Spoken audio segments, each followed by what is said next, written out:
मुंबई मनपात सत्ता स्थापनेसाठी भाजप आणि सेना वाटाघाटी तेजीत आलेल्या आहेत। मुंबईमध्ये भाजपला पाठिंब्याच्या बदल्यात नाशिकमध्ये सेनेला सत्तेत वाटा मिळू शकतो। नाशिकमध्ये भाजपने सत्तेसाठी तडजोडीचे संकेत दिलेले आहेत। मुंबईचं महापौरपद 5 वर्षांसाठी स्वतःकडे ठेवण्यावर भाजप ठाम आहे। नाशिकचं महापौरपदही भाजपकडे राहण्याची शक्यता आहे। मुंबईत महापौरपद भाजपकडे राहिल्यास नाशिकमध्ये पदांची मात्र तडजोड शक्य आहे। नाशिकचं उपमहापौरपद त्यासोबतच स्थायी समिती आणि प्रभाग समिती पद हे सेनेला मिळणार असल्याची चर्चा आता सुरू झाली आहे।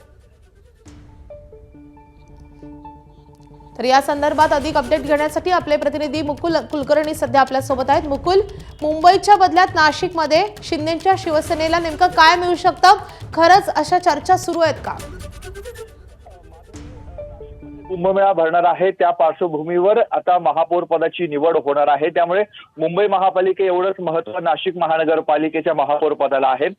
भाजप 72 जागांसह सर्वात मोठा पक्ष ठरलेला आहे। त्यामुळे भाजपची एक हाती सत्ता आहे, परंतु आता शिवसेना संभ्रमामध्ये आहे। आपण विरोधी बाकांवर बसायचं की सत्तेमध्ये सहभागी व्हावं।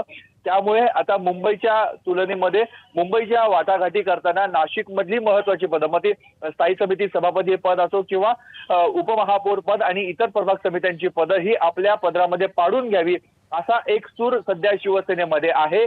त्याबाबतची चर्चा शिवसेनेच्या अंतर्गत गोटामध्ये सुरू आहे आणि हा प्रस्ताव आता पक्षश्रेष्ठी म्हणजेच उपमुख्यमंत्री एकनाथ शिंदे यांच्याकडे पाठवला जाणार आहे आणि त्यानंतर पुढच्या काय चर्चा होतील त्या भाजपसोबत होतील। परंतु आता शिवसेना संभ्रमामध्ये आहे। शिवसेनेमधला एक सूर आहे आपण विरोधामध्ये बसावं आणि दुसरा सूर असा आहे की आपण त्यामध्ये सहभागी व्हावं, जे आपल्या पदरात पडतं ते आपल्या पदरात पाडून घ्यावं।